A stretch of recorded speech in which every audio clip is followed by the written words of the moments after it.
Good afternoon, everybody. It's Pablo Zuanic, equity analyst at Zuanic and Associates. We have a distinguished panel of speakers today that are joining us to discuss the CBD industry.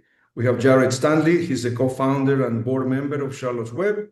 Joseph Dowling, he's the CEO of CB Sciences. And we have John Harloe, he's general counsel at Village Farms International, which also owns CBDistillery. Welcome to all three of you.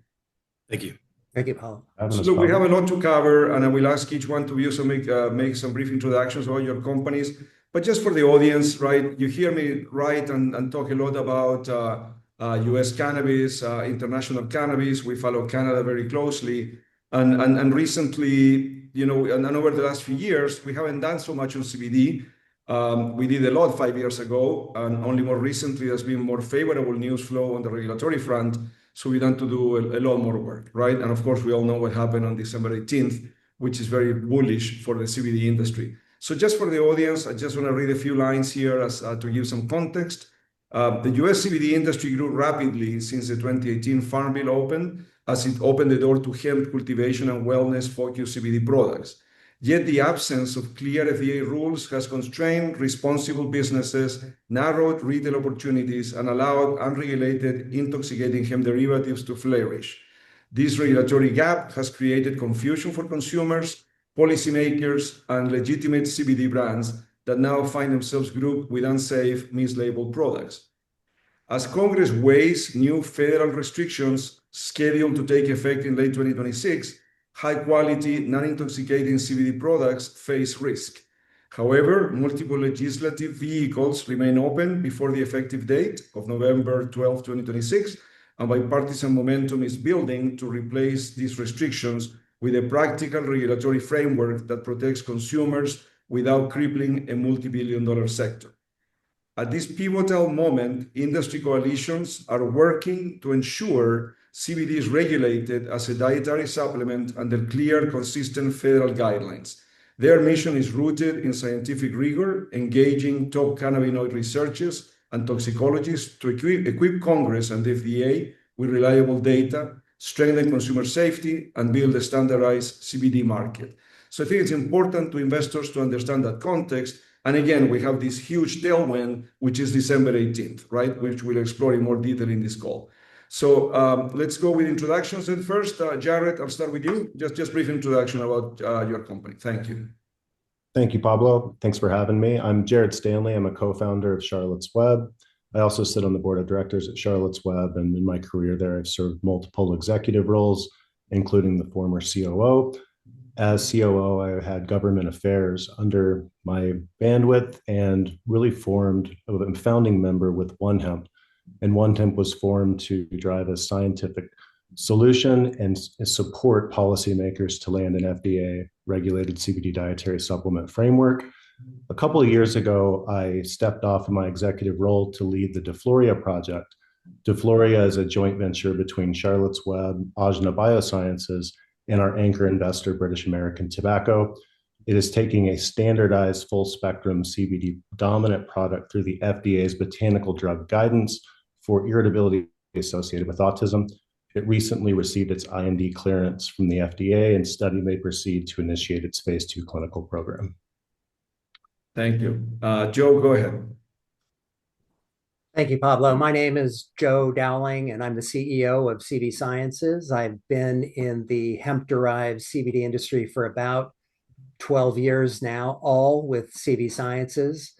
We are one of the few public companies in the CBD category. We're traded on the OTC, and our ticker is CVSI. Our CBD products are marketed under our flagship brand, Plus CBD. Before CB Sciences, I was in the biotech industry, and before that, I worked on Wall Street. So CB Sciences has actively been operating, making, and selling CBD products since 2013. So we've been around a long time, one of the pioneers in the space. And we were one of the very first brands to be on shelf in brick and mortar retail, which we did in 2014. And we became and still are the #1 selling brand in the natural product retail channel. We also have a very robust e-commerce operation, and on a combined basis, our products are sold in every state.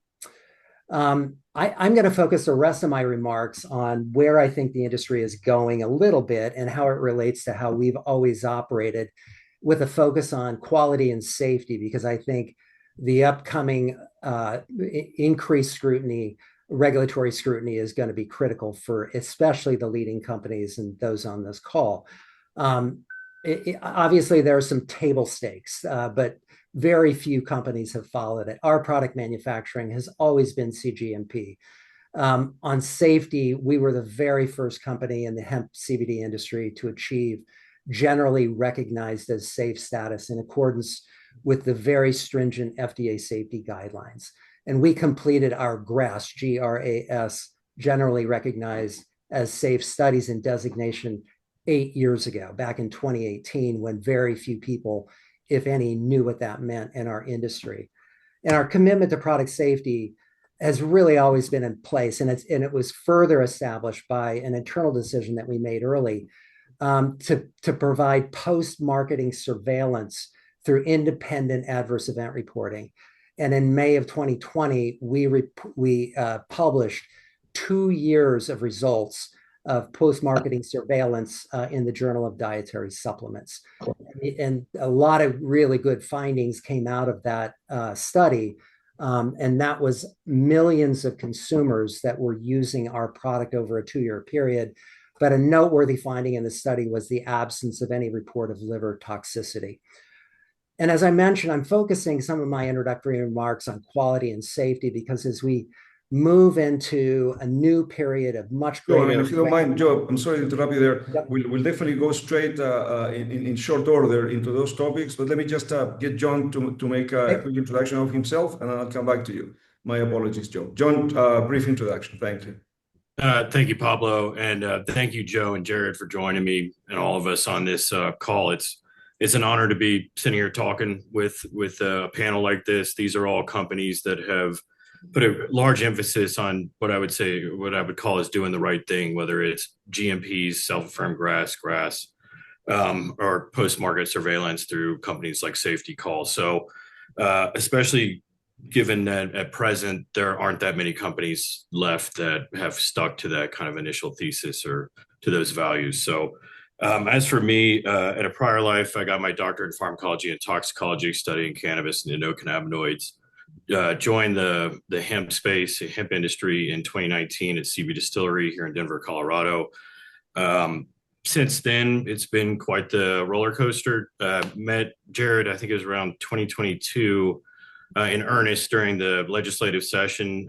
We were both appointed by the state to a task force intended to design regulations around intoxicating cannabinoids. Then our company was acquired by Village Farms in, I believe it was 2022. And then as of about 2 years ago, I moved up to corporate to be general counsel there. Village Farms, more broadly, is primarily located or based in Canada. Most of our operations are up there on the marijuana side, as well as in the Netherlands, where we're one of the 10 licensees in that country. Okay, thanks, John. Look, I want to ask a question to all three panelists. I'll start with you, Jared. Brief answers. With all the recent activity on the regulatory front, what do you view is the biggest misunderstanding about CBD and hemp regulation you're hearing right now? And also, when you talk to lawmakers, Jared, what's the first question they ask you about CBD's legal status? Let's start with that. Thanks. Thanks, Pablo. The first misunderstanding is trace amounts of THC exist in full spectrum CBD products. So when we move to ban THC, we're effectively banning 95% of the category. Most of this category is safe, non-impairing, non-intoxicating, and used for therapeutic reasons. Now, the first question we're getting now, and this is really since the December 18th movement in the executive order, is where is the White House administration at on their policy? So it's very important that all stakeholders come together, and we're starting to see momentum move. Thanks. John, on the same question, John? No, I think Jared nailed it. I mean, beyond kind of the being glib, the first question is usually like, what is THC and what is CBD? It's a long uphill battle to educate legislators. not only about the differences in terminology, but also where does intoxication lie? What are all these different isolates or converted, cannabinoids that are on the market right now, and what can we do about it? So I would say it's constantly moving, and no state seems to prioritize the same things as other states. So it really depends on what jurisdiction you're in, who you're talking to, and what their level of commitment or their care for the industry is. How motivated are they to learn? Right. Thanks, Joe. The same question for you, please. Thanks. Yeah, I would I agree with both of you. I think that the biggest challenge is the range of understanding of the category. It ranges dramatically from a very deep understanding, and those are the folks that are going to be sponsors, hopefully, on the legislation that I'm sure we're going to be talking about, to zero understanding and not understanding the difference between hemp-derived products and cannabis products. And many people still think this is a cannabis product and just don't have any understanding. And that's in Congress that you run into that kind of misunderstanding at the federal level and at the state level. Right. Thank you. Jared, a question for you, and not to do too much history here, but in your opinion, what were the defining moments that brought the industry to this complex regulatory crossroads? Yeah, thanks, Pablo. There's a little history that is important, because I'd say CBD started as a medicine first, and the public caught this by Sanjay Gupta's coverage of the Charlotte Figi story in 2013. Now, that led Charlotte's Web to a 15,000 client waiting list to access these products. And we first met with the FDA shortly after this. And the FDA told us, you have a botanical drug. You have consumers out there making health claims on your products, but you'll have to go to the DEA. We went to the DEA. They weren't giving out Schedule I licenses at the time. And so this category was forced into this unregulated quagmire. And from 2015 up to 2017, we saw around 300 brands in the space under the initial 2014 pilot program. But at the end of 2019 and after the removal of CBD from Schedule I, we saw 4,000 brands at the height enter the space.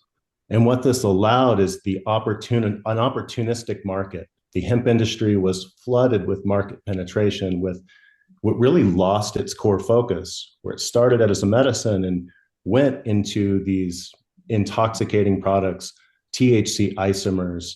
So I would really say opportunity came in, and then you have 25 milligram Delta 8 THC gummies bypassing multi-state operators that are operating under state legal cannabis programs. So now we're at this place, and I would understand where the MSOs are at. You're paying your state taxes, you're not under 280E, you're, strict regulation within cannabis, and someone's mailing a 25 milligram Delta 8 to someone's doorstep. So you see this lobby get behind, and it was really driven by market protection from two industries rather than public health. I'd say there is a silver lining here, Pablo. Keep in mind, Charlotte's story changed laws in 2014 and 2015 in more than 30 states. And it was out of urgency for Americans to have access to the therapeutic benefits of CBD products. The pendulum just swung all the way, and if this goes through, we're reversing more than a decade of progress. So now there's urgency by Congress, by all stakeholders, to get this fixed and bring us back to balance. Right, thank you. Now looking at the federal landscape, where things stand, let's move the discussion to that. John, I'll start with you. What is the federal status quo for CBD today, and what changes are pending on the horizon? So the changes pending on the horizon, you called out the main one, which is the appropriations language that was passed recently that included basically a redefinition of hemp to limit it to a container size of 0.4 milligrams of THC. What that does, in effect, is essentially destroys the full spectrum market. There are other aspects of that bill or that language that will similarly affect the industry negatively, whether it's to deal with seeds or kind of uncertainty around how work in progress is made, how extraction is done. So it is a very real and very critical threat to the industry right now. There are a couple bills that are out there to address this. There was one to add an extension to where to the November deadline. That so far hasn't really gone anywhere. It's still early, so there's time. There's still time.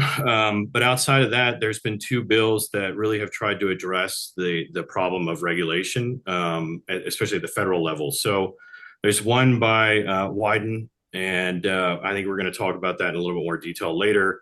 But I think our focus really should be on the Griffith bill. Both of them are very comprehensive, but they differ in very material ways in terms of how they handle intoxicating cannabinoids, the synthesis of said cannabinoids, and even whether there is a total THC definition within that, which relates to what people are terming as THCA flower right now, which is essentially just marijuana. They're just taking advantage of the differences between THC and THCA on a COA, right? Certificate of Analysis. So Jared, on the topic of the CR, right? If the spending language in the CR remains unchanged, what are the unintended consequences for consumers like seniors, veterans, and families who use non-intoxicating full-spectrum CBD? Yeah, Pablo, the unintended consequences of this are that consumers lose access to therapeutic, non-intoxicating CBD products. But let's talk about who and how many. I mean, the top 10 reasons consumers come into the category, I won't name them all, but you have anxiety, sleep, chronic pain, joint inflammation, in general, quality of life. And seniors, what do they struggle with? Sleep, chronic pain, joint inflammation, arthritis. So that goes away. Veterans using CBD to manage anxiety, which is the top reason, sleep, quality of life. I'd say most importantly, families using full spectrum CBD products where traditional pharmaceuticals have failed. And, Pablo, this is a dire need. It's not theoretical. Okay. Charlotte Figge, perfect example. She went 99% seizure free for the remainder of her life.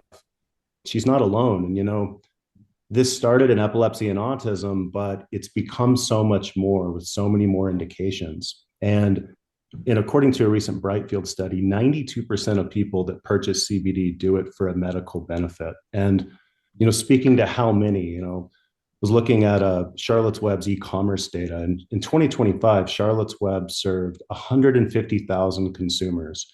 And that e-commerce made up just under 2% of the $2 billion category.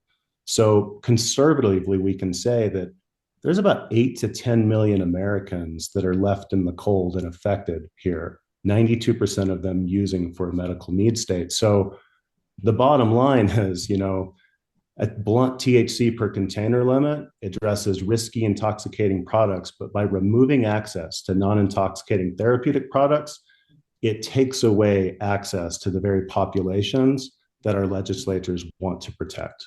Right. And on that point, Jared, before I go to Joe, obviously some people would tell you, well, I can buy marijuana and get a lot of those benefits, right? Like for anxiety, sleep, and other issues. But many people want the benefits, but not the intoxication, right? So that's what I think what legislators may miss here. Any thoughts on that, Jared? That's right. Look, and also CBD, when you're looking at cannabis and marijuana, you're looking at, these 5 to 10 milligram doses. CBD is milligrams for CBD is much higher. You're not going to get the same quality control and cost of good to the consumer to access the milligrams that we can access by growing this out in the open field under the hemp regulatory framework.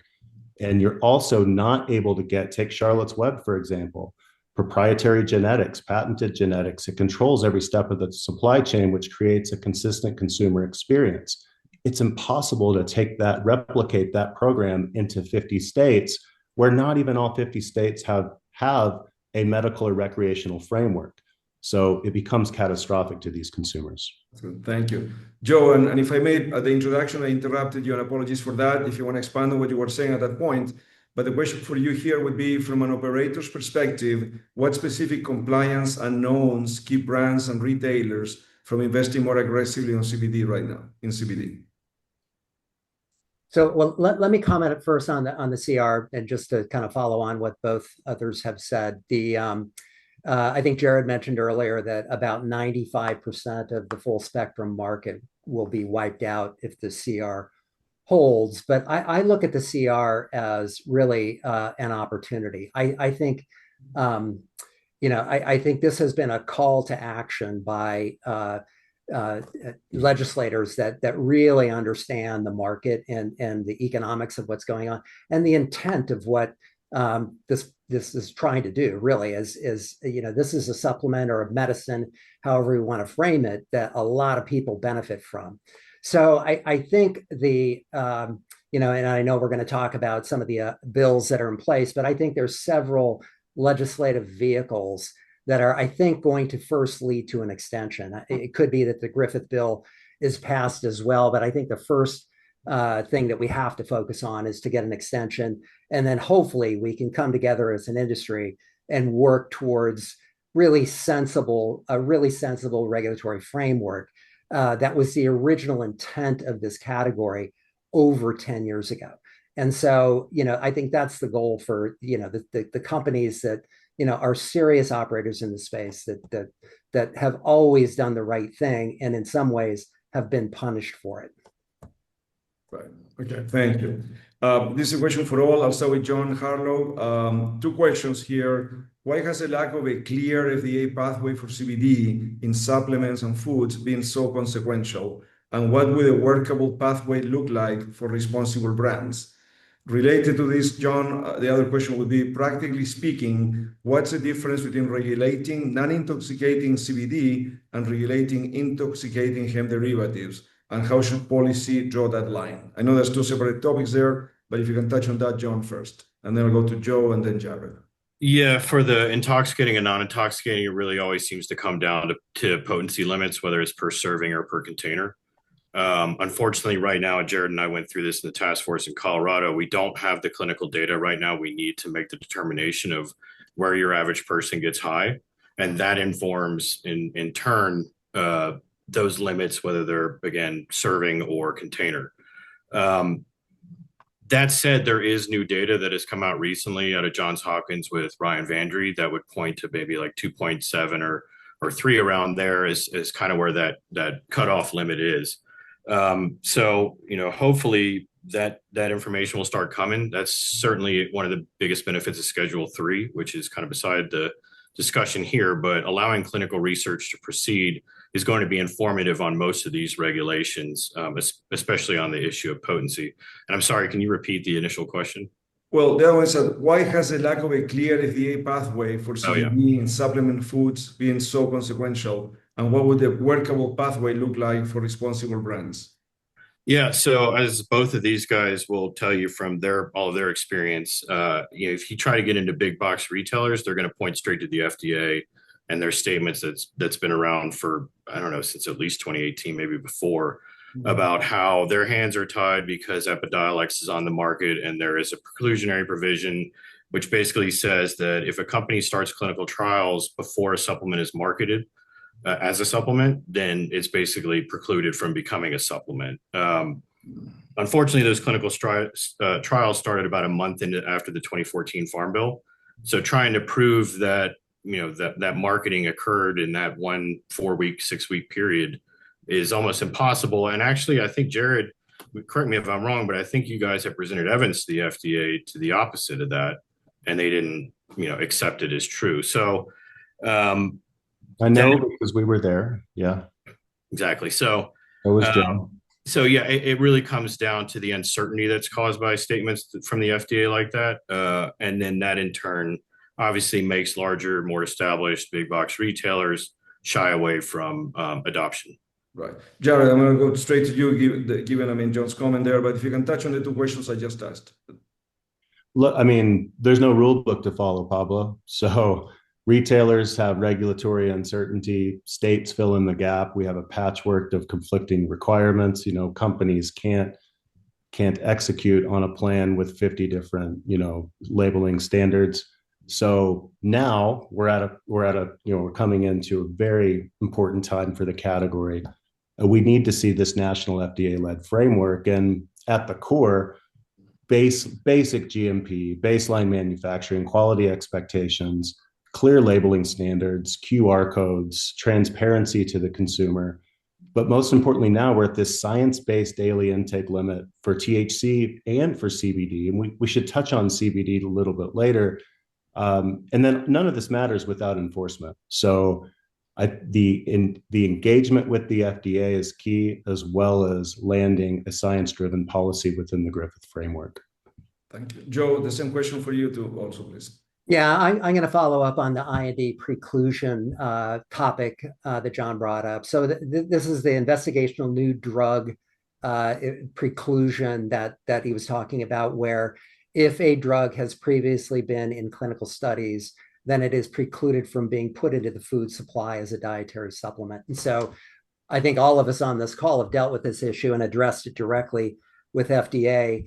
And I think the key issue here is there has never been an enforcement action against any CBD company, to my knowledge, that, gee, we're in violation, because of this IND preclusion issue, that GW commenced substantial, and that's the word that's in the regs, substantial clinical studies with CBD in pursuit of Epidiolex. So anyway, but FDA has used that as a blocker. And that issue, in many respects, has been one of the biggest in preventing FDA from regulating the category. They've also kind of continuously said, gee, we don't have sufficient safety data, but there is so much safety data that could be referenced from GW's work in pursuing Epidiolex, as well as safety data that I know that we have presented to FDA. I think others, Jared, I think you guys have done the same. We've met with them, and it's always the same thing. Well, this is akin to marijuana. It's also, we have this issue with the IND preclusion. So anyway, I think there's several issues that have, Pablo, prevented FDA or any other agency within HHS to put out clear regulations that are sensible. Look, before we move on, the next topic is going to be the bills, but that are out there, the Hemp Act and the Wyden cannabinoid. But before I go there, in very simple terms for the audience, if somebody said to you, what you are saying, the way I understand it, is that the FDA is saying, well, Epidiolex did so and so CBD has to do the same. Explain in very basic terms the difference between Epidiolex and what we're talking about in this call, CBD, full spectrum CBD. Can anyone answer that briefly, just high level? Because they are not the same thing. The way I think about Epidiolex is an FDA. No, I'll take a. Yeah, it's a big topic. I think FDA is saying anyone that wants to come through the front door of the FDA with a drug development program utilizing CBD or any other constituents of the plant, you're free to do so. That's always going to be the case. And Charlotte's is doing a drug development program as we speak, as Jared mentioned. And so anyone can do that. But on the dietary supplement side, it's a completely different set of rules that go back to 1994 with Deshay. So it's not it's a complex set of issues. FDA has never enforced any of this. And so we're left in limbo. Right. And I want to add one piece to that. Here's what's interesting, Pablo, and what, for those that have been around would understand this. Joe, I know you would. But when Charlotte's Web submitted its NDIN, New Dietary Ingredient Notification, in March of 2021, it was then objected in July of 2021 based on this preclusion. Now, we met with the FDA, multiple meetings. Two of those first meetings was simply to prove to us that your ingredient is differentiated from what we've precluded as a drug, which is a CBD isolate. Show us your chemistry, manufacturing controls, because they're not going to approve an ingredient that is the same as an isolate. And now look at where we're at with Congress. We're in this place where all of the full spectrum, the differentiated products from the drug preclusion are wiped out, and the only thing that's allowed is the CBD isolate. So we've done a whole flip-flop here. So it's essential this get fixed. We know it's going to get fixed, and we're excited about this new framework within the Hemp Act and Stabilization Act from Griffiths. Thanks. So, Jared, now let's discuss the bills. I'll start with the Hemp Act. What problem is the recently introduced Hemp Act specifically designed to solve, and how would its FDA-centered framework address the current confusion? And for the audience, when we say the Hemp Act, is the same thing as the Griffiths bill or something different? Go on. That's correct. I view the Hemp Act as the Griffith Bill, the Market Stabilization Act. And at its core, it resolves the regulatory contradiction created by the ag appropriations language, and it really supersedes the de facto hemp ban. It replaces it with this FDA workable framework. It's going to allow us to swing away from this THC cap and into a science-driven, consumer-focused. It will allow us to preserve the therapeutic products in the CBD market while still restricting its intent of the THC isomers, synthetic, semi-synthetic categories that were proliferated into the market over the last 6 years. It anchors this through FDA regulation. It's very important. This regulation will fill the void that states have come in and had to act and had to self-regulate due to the lack of this FDA regulatory framework. But here's what people really need to understand of what the Griffith Bill does is in December 18th, the executive order briefing also announced the CMMI program, this pilot program. And we know that's going to be, I believe that's going to be successful.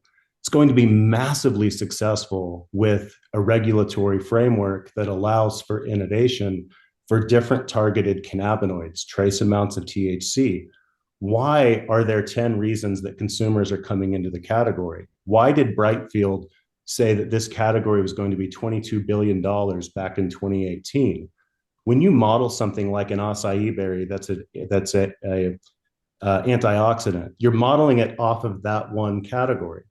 But CBD and full spectrum CBD with multiple compounds and multiple therapeutic outcomes with mechanisms of action within those molecules, it's why it's used so broadly across multiple indications like anxiety, sleep. I've mentioned these. So this regulatory framework will put rocket fuel on the CMI program, and we expect that data to then translate into the broader populations. Right. John, in terms of Wyden bill, what are the signature features of Senator Wyden's Cannabinoid Safety and Regulation Act, and how does it differ from the House approach? So as I mentioned before, both of these bills are similar in a lot of ways, but differ in some very key aspects. Both of them are intended to, like Jared was saying, essentially create an FDA framework, create rules and regulations around how CBD hemp products are treated, how they're labeled, how the testing is done, so on and so forth. But where they differ really is in not only the potency and container limits, which we discussed earlier, again, those being central to almost every bill. But then it also is more permissive in terms of synthetics and semi-synthetics.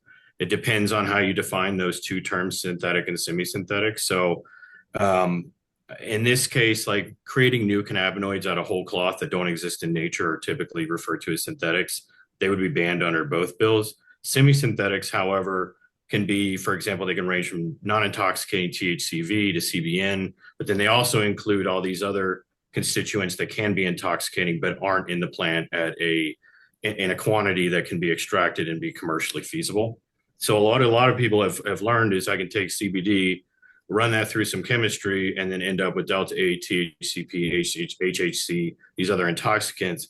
Those are all over the market. And that, frankly, in my opinion, that's what's caused this backlash, is kind of the proliferation of the unregulated intoxicating cannabinoid market. So there is much less of that and much more tight controls in the Griffith bill, which is why I think it has a far better chance of passing.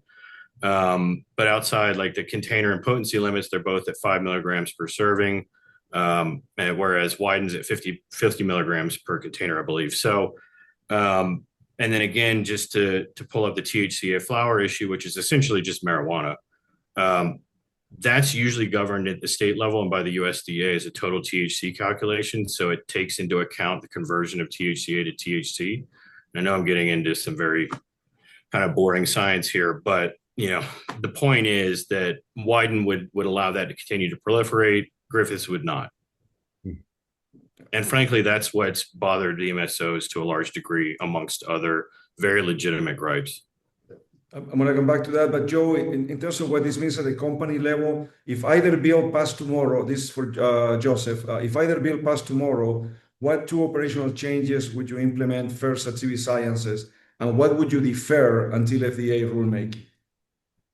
Well, I think both the details of both bills are still under, they're still in development. I think the other key point is that I think both bills require FDA to begin formal rulemaking to, among other things, set potency and milligram levels. And then I think there's also kind of a fuse in at least the Griffith bill to, if FDA doesn't act within a period of time, and I think it's 3 years, then the Griffith regulatory framework automatically goes into effect. So that's sort of an interesting thing, because if we say, okay, FDA, please act, we know how that's worked out over the last 10 years. They haven't. So, I think that from our standpoint, we want to be regulated. We want limitations because it's going to keep the bad actors out. And, we want to get this industry back to where it began as a science, evidence-based, industry that is here primarily to help consumers with self-care. So anyway, we could comply very easily with this kind of the limitations that are currently being discussed in both bills. Right. Look, now this is a bit of a crystal ball question, right? But I'll start with Jared. But handicapping the two bills, which one? Which of the two are you backing? Which one do you think actually happens? Where would the compromise be? Is it going to be a mix of both? And is that going to happen this year, or could we miss the deadline and the CR goes through in November 2026? Just thoughts on that, Jared. Yeah, we're backing the Griffith bill, full stop. Griffith serves as chairman of House Energy and Commerce Committee's subcommittee on health. This is the committee of jurisdiction over the FDA. Griffith's been a champion for, the longest standing champion, I would contend, and now is in a position to actually get this done. So we see a clear shot at it. The goal here is to just get more stakeholders aligned, which I hope we can get into a little bit further. Right. Thank you. John, Harloe, the same question for you. I'd echo everything that Jared just said. He and I, through One Hemp, have been working for over a year to try to affect some kind of change here, rather than end up where we are in November. Which again is largely around protecting non-intoxicating full spectrum products from being collateral damage throughout this process, using science as an evidence-based framework. So my hope is that we go in that direction. But yeah, I also agree Griffith is the way to go, if for no other reason, the committee of jurisdiction. But I also think it's a more mature bill. It's closer to being somewhere that all of the opponents would support it. Opponents being MSOs, alcohol, that type of thing. But it still has some work to do. So I'm glad Joe brought that point up, that I expected to see some changes here in the future. Right. But Joe, the same question for you in terms of which of the two bills are you backing, but does it happen before end of the year? Yeah, so we're backing whatever legislative vehicle can accomplish the primary task is to get an extension. And the Griffith bill has language in the body of the bill for that. But there are a couple other vehicles that could accomplish just an extension, which would then lay the groundwork for the Griffith bill. And one of them is the Baird bill, and I think it's HR 7024, and that's simply an extension. And then I think there's a Klobuchar companion bill in the Senate that accomplishes about the same thing. But both of those bills, if they're the vehicle that is needed to get an extension, they really do lay a groundwork for what Morgan Griffith is saying, and I agree with everything that Jared and John said.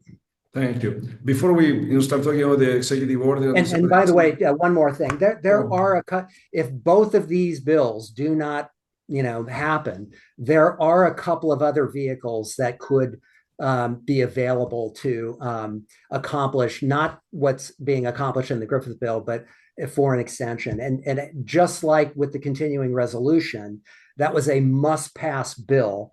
And that's typically the trick that's used by legislatures when they want to sneak something in, like a ban on CBD, which is what they did.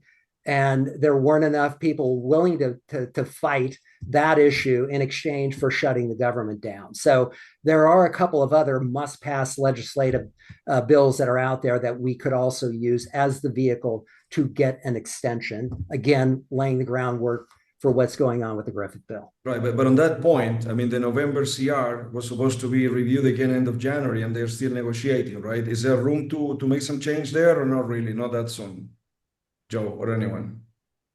Look, I mean, ideally we get the extension, but we have a clear shot at the Griffith bill right now, because keep in mind, Pablo, the executive order's directive to Congress from the president was to fix this language.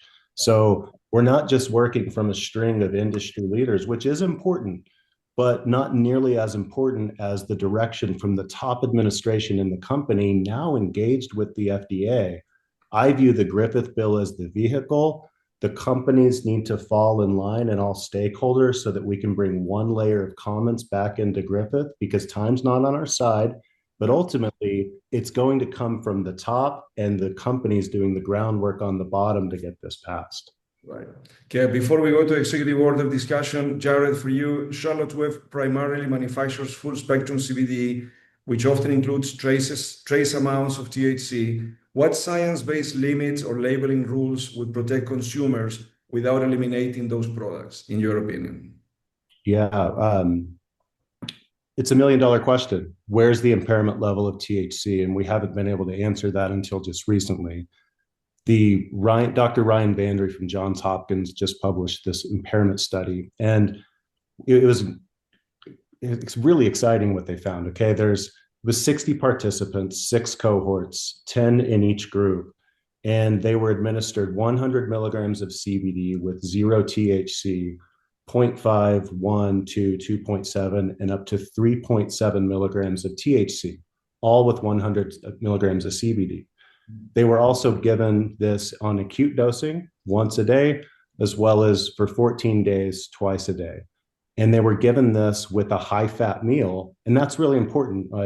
Speaking from DeFloria, the drug product that we're leading, we finished our phase 1 when what we found in our bioavailability, we've all known that high-fat meals, when taken with CBD, increases the bioavailability. Our DeFloria phase 1 data demonstrates that we increased that by 2x. So how Dr. Bandry designed the study was to show the maximum impairment that one could get by taking these products, and was expecting to find that impairment was going to be somewhere kind of in this 2.8 range. It's not what he found. What he found was that there was no impairment and no drug effect change from the participants that were in the 3.7 milligram as the 0 milligram dosing. So now we have a landmark study that can inform policy. It informs the White House, informs the FDA, and it's critical to leaning in on what will ultimately drive the Griffith bill.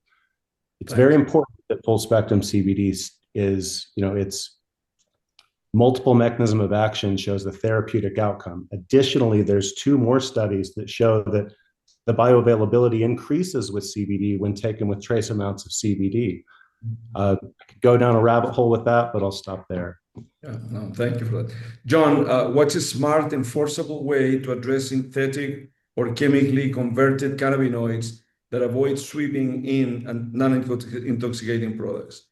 Yeah, I mean, there's 2 parts to this. Obviously, smart regulation is the first. And then the second is obviously enforcement, which seems self-evident. But this job has definitely taught me you can have all the regulation you want in the world without enforcement. It doesn't matter for squat, because it actually ends up just punishing the good actors.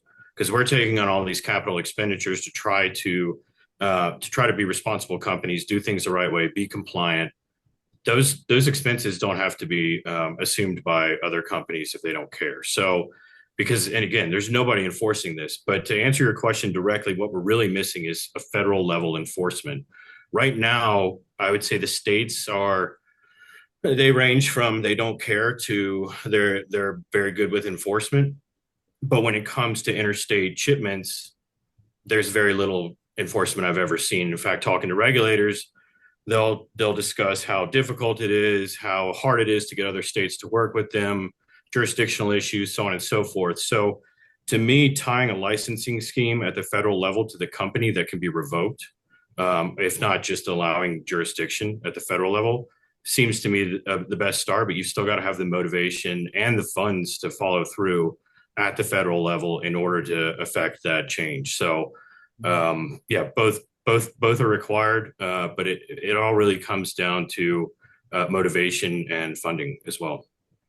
Thanks. Joe, what would you recommend for age gating, packaging, and retail placement so mainstream channels can confidently carry compliant CBD? Well, as Jared said, I think the biggest issue is a THC cap of some kind and really an understanding of impairment issues. But we already have rules in place under DSHEA for dietary supplements on all of these issues, whether it's on packaging, claims that can or cannot be made, whether there needs to be age gating. So all, you know, the need for CGMP, all of those things are in place and have been in place for a long, long time. What's really needed for the CBD category, though, as we've all said, is guidance from the federal government, guidance from FDA. Absent that, what has happened is, and it's already been mentioned on this call, is there's this crazy patchwork by states that are fatigued and tired and are being lobbied effectively by competing industries to put the harshest, you know, regulatory framework in place that is very similar, if not worse, to the ban that is in the CR from November. So, you know, we have a lot of the rules in place. The good guys, all of us on this call, have been following it from our founding. You know, the people that are the bad actors that have come in just to take advantage of the loophole, they don't need to because they don't intend to stay here very long. So it's, you know, we're the ones that are getting punished. We stand to benefit the most from a strong regulatory framework that is clear cut that the states can then get on the heels of. Yeah, thank you. Look, I mean, to the audience, I know we'll probably go past the hour. There's a lot to cover here. We're only now going to get to the EO. But what I want, the only comment I want to make, and I'm here to pump stocks, is that, for example, you know, the stock of Charlotte's Web has gone from like 9-10 cents back in November, October to 72 cents right now, right? Show me an MSO stock, which of course we cover and we support, right, that has had that type of movement. So sometimes, you know, people forget about what's happening in Germany with cannabis, the growth that we may see in the UK, or what's happening, the improvements we've seen with flower pricing in Canada in the reg market, and people maybe haven't paid enough attention to what's happening in CBD. I mean, obviously, some people are because the stocks have responded. And you have a stock that's up almost 7 times. But I'm just saying here, we think that this is a very important topic, maybe stating the obvious, with significant potential, especially after December 18th. And some people obviously are paying attention, and that's being reflected in the share prices of some of these companies. So turning specifically to executive order and the CMMI pilot, and these questions apply to all, I'm going to read all 3 questions. I'll start with Jared. But if you can touch on all 3 points, that would help. What clinical or real-world evidence do you expect the CMMI CBD pilot to generate, and how could that evidence inform long-term FDA standards? That's one question. The second is the administration spoke of encouraging more research into CBD. What research gaps most urgently need funding or data sharing to support sensible federal standards for CBD? And the third question would be, from an enforcement lens, how does the CMMI announcement of this program support regulatory efforts? I'll start with you, Jared. Thanks. Thank you, Pablo. That's a mouthful, quite a bit to cover, but from the highest level, the CMMI program is going to support high quality real-world evidence on safety, dosing, and most importantly, functional outcomes in seniors. Keep in mind, seniors are typically monitored. These are monitored by physicians, and seniors are also typically on onsets of other medications. So we'll see, proper dosing for these indications that seniors are using them for. how tolerable are they taking these doses. Typically in seniors, it's joint inflammation, arthritis, anxiety, sleep, pain, right? But then you also have drug-to-drug interactions. Because they're such a polypharmacy population, this will help inform FDA policy and also let us understand, we've been tracking adverse event reporting now for more than 6 years at Charlotte's Web, but this type of data will give us better outcome measures on how to predict any adverse event. This all comes into supporting the FDA's long-term policy and allows clear standards for dosing, efficacy, product formulation, labeling requirements that in the end correlate to better safety profiles. So, in short, I would say this pilot will help the FDA move from uncertainty into a practical framework with clear dosing, risk mitigation, and clear manufacturing label expectations that end up rewarding the responsible companies and in the end, protect and serve the consumer. Thanks. John, on the same 3 questions, if you can touch on them, please. Yeah, I'd like to focus really on the second one about clinical research because it's something that's passionate to me. Obviously, I went to graduate school for all this stuff. We're 60 years behind on research in cannabis. It's because of the DEA and government policy. It becomes almost impossible to not only do research on cannabis in general, but clinical testing is almost unheard of. It's almost impossible.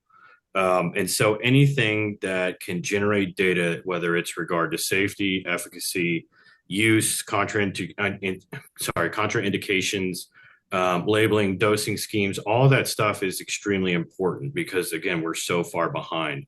Going from claims to proven claims, again, as a supplement, you're limited more than a drug. But nevertheless, I think everybody on this call would all admit and agree that cannabis has a heck of a lot of potential as a medical therapy, whether it's through supplements, drugs, whatever pathway through the FDA you want to pick. But there is a heck of a lot of untapped potential there. And so to actually get those answers, to get the data to prove up those answers and those hypotheses that have been around forever. You can go back to the 1800s and find some of the initial pharmacopoeias that are talking about getting cannabis from India. Well, I smoked it because my friend gave it to me, and here are the effects that I'm seeing, and here are all the different potential medical uses for it. 200 years later, we're still going, is this true or not? Because we don't have the data. Anecdotally, you read this stuff and you're like, I can't believe they were saying this 200 years ago because it echoes everything that we all believe to be true. But again, anecdotes versus evidence are two different things. Okay, thanks. Joe, same, the 3 questions for you also, whichever one you want to touch on. Thanks. Sure. So I'll talk generally about all the topics. So I think all of us on this call have done our own safety study work. Some of us have done efficacy study work. We are the sponsors of those studies. GW was the sponsor of the development of Epidiolex. The sponsor of this program is the federal government. We couldn't have a better sponsor to give credibility to the data that's going to come out of this. And and Dr. Oz was absolutely correct when he said, this has never been done before. And if you think about what is this is we're really taking a product and we're putting it into a kind of phase 1/phase 2 study where we're gonna get safety data. And we're going to get data on how the body handles it, which are normal things that you do in a typical drug development program. But we're also going to find out, does it work?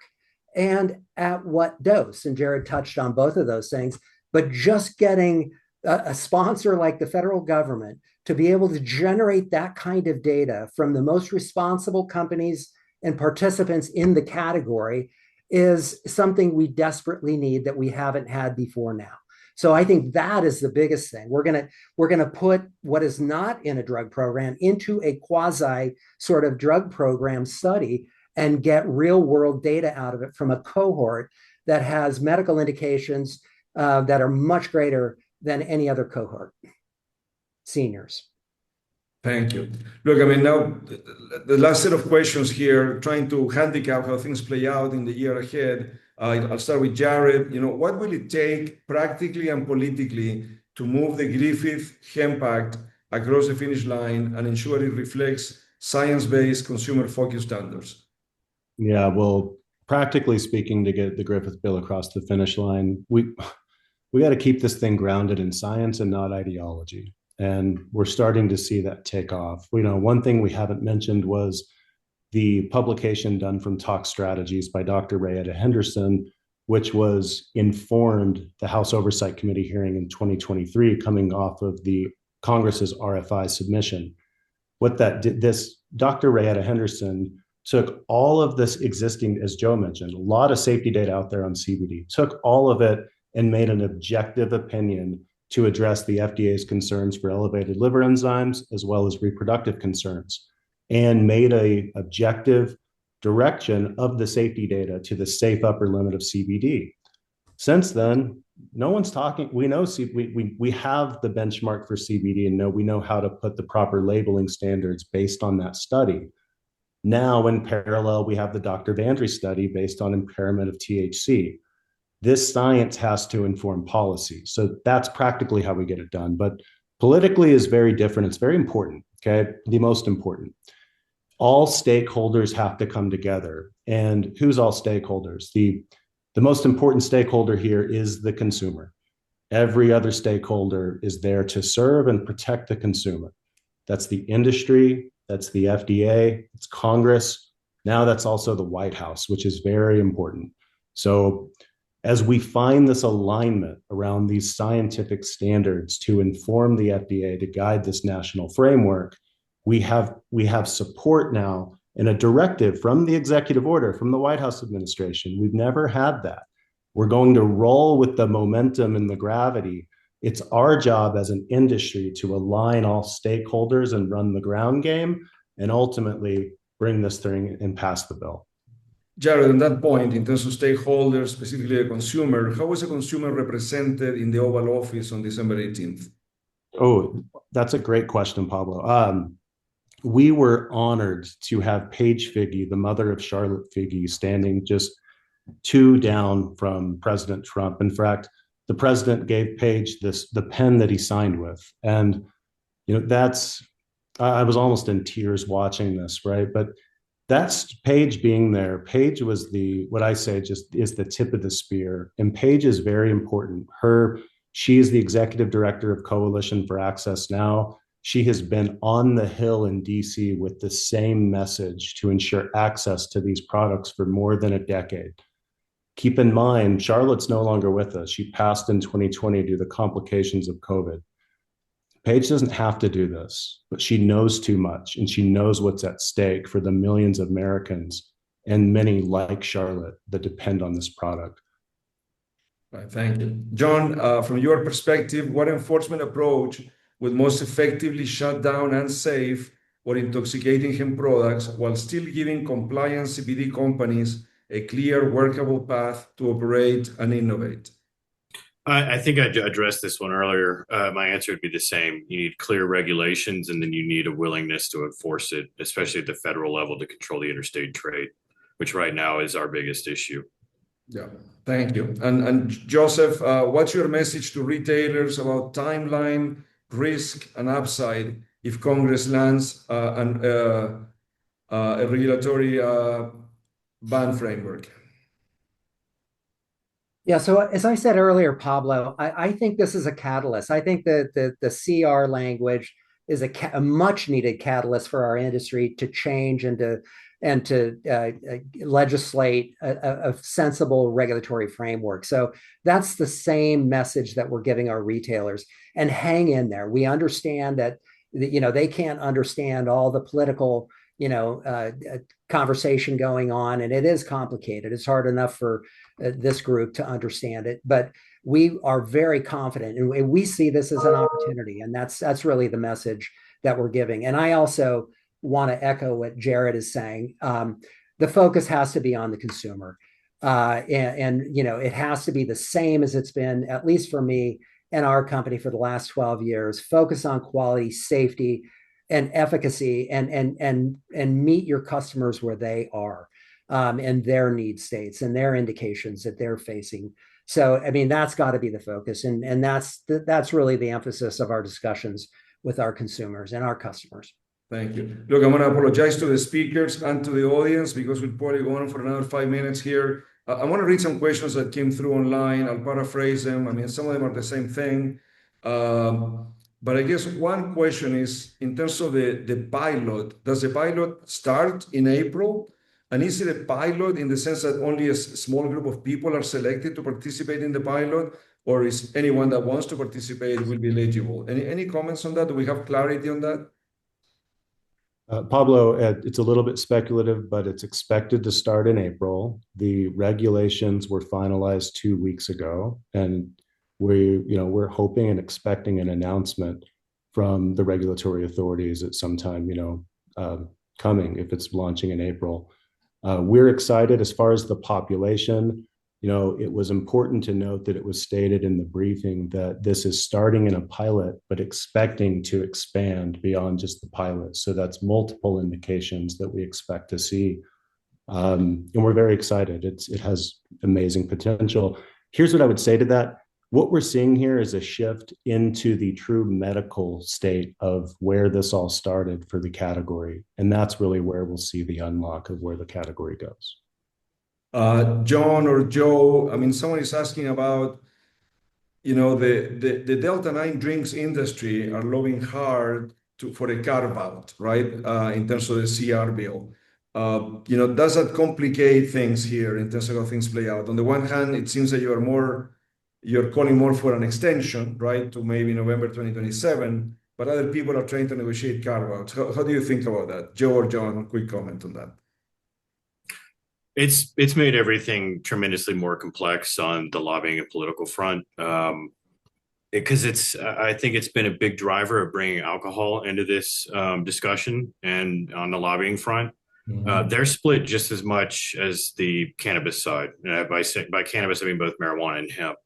And to underscore, to add to what Jared was saying earlier about unity, especially in the industry, we've been our own worst enemy throughout almost all of this. So it's time for people to grow up and get together and start working together towards a solution rather than all jumping off the cliff together. But going back to the beverages, in the past year, you've seen state after state after state also develop or adopt rather 3-tier models, or in some cases like New Jersey, beverages to the exclusion of everything else, all other form factors. So you have a lot of different directions that this could go. And again, it's not like I can just pick up the phone and call alcohol tomorrow. It depends on whether you're talking to brewers, distillers, distributors, retailers. They all, and then in what state are they? All of these things factor in. But yeah, the beverages thing wasn't really, an issue 2 years ago, or wasn't really a well-adopted form factor. Now it is. And now there's a lot of money involved as well. So it has added a definite aspect of complexity to all this by bringing in, if nothing else, just a new form factor. But then also they have, I think, different views on where potency limits should be versus, the people on this call. Right. Look, another question is coming through here. From a business perspective, thinking about TAM, right, total addressable market, where is a bigger opportunity for CBD? On the RX prescribable products, reimbursed by Medicare, Medicaid, or more on the what they call over-the-counter consumer CBD that you could buy at Walmart?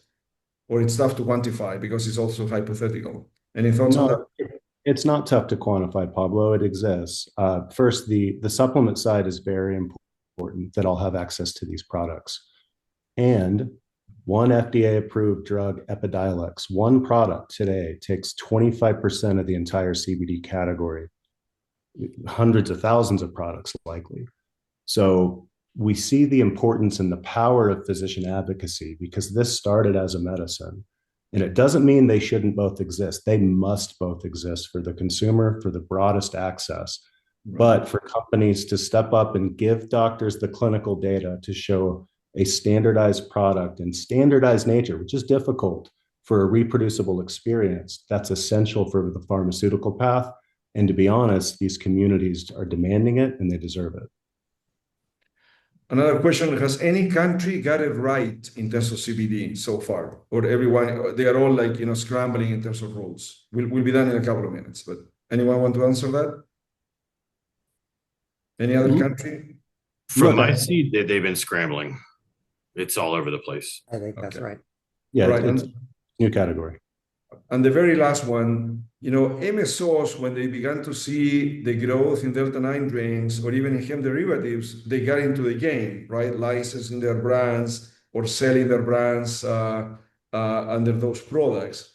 You would think that given this huge tailwind that CBD is having, that MSOs could start investing in CBD companies too, or acquiring CBD companies. Do we expect that? Are we seeing any of that? Anyone? Quick answer. I don't. I think there's too much, I wouldn't call it hatred, but disrespect between one to the other. Right. And I don't think they would value companies like ours that actually have a plan, that have done things responsibly. I don't think that there's a middle ground there that can be reached. I hope I'm wrong. I could be wrong. That's a guess. So Pablo, the end goal here is that we need to set a what is the limit on THC, and it needs to be at a place where hemp industry can thrive and cannabis industry can thrive, and we complement each other. Okay, there was a time when the cannabis industry applauded the hemp industry, applauded Charlotte Figi because it changed laws. The law in Florida was called the Charlotte's Web Medical Access Act, which would later become the cannabis program. I never would have imagined 10 years later, the very state that we testified and passed a law in, we would be fighting a lobby that would restrict these products again. So they just have to come together, and it will come with that THC balance once we answer that question and set both industries up to thrive. there is a path forward. I'm very glad that Jared said that. And people are coming around, especially when it comes to finding that line between intoxicating and non-intoxicating, because both benefit from the other to some degree. So, and I think in 10 or 20 years, this distinction might not exist anymore either.